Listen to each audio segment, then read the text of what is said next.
残酷的旱季会让许多动物付出生命。放眼望去，除了一些遗骸，一片荒凉。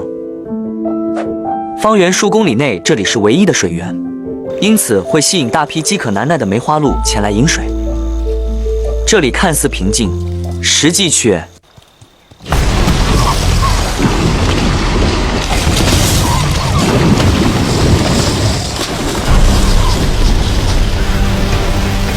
水里暗藏杀机，梅花鹿被眼前的一幕吓得仓皇逃窜。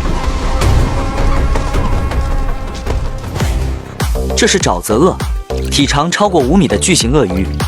此时的它已经是饥肠辘辘，内心无比渴望可以捕获一只梅花鹿。像这样饥肠辘辘的鳄鱼，这里还有10几只，全都隐藏在水面之下，等待粗心大意的晚餐。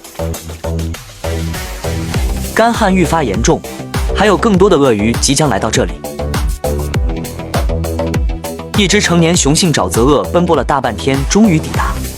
要想存活下去，这片水坑是它唯一的机会。只要成功抓到一只，便足以支撑它度过旱季。但是太过招摇的小白显然不是个好方法，都还没靠近就已经被发现。要想成功捕捉，必须想一些阴招。最合适的必须得是绿了自己。这波骚操作直接把一旁的水鸟给看得一愣一愣的，不知道的还以为遇到啥想不开的事情。沼泽鳄就这样拼命往淤泥里钻，直到自己的身形被完全隐藏。水鸟表示实在辣眼睛，迈着步子走开了。该说不说，这绿的是真有点足。接下来耐心等待猎物上钩就好。3小时后，鹿群浩浩荡荡结伴而来。即便是知道此行惊险万分，但他们也别无选择，因为此处是唯一可以饮水的地方。时刻保持警惕是每只都要做到的，即便是一点动静也会慌忙逃窜。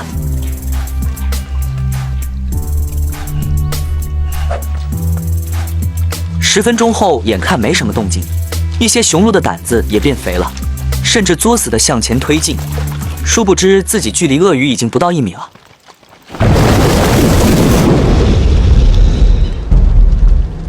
突然，沼泽鳄发动进攻，鹿群被这一下吓得魂飞魄散。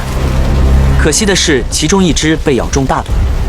鳄鱼拥有强大的咬合力，被咬住就毫无逃生的可能，最后只能任由对方将自己溺死在水塘里。这样一份大餐足够鳄鱼度过食物匮乏的旱季。为了生存，它们也是不断努力和猎物斗智斗勇。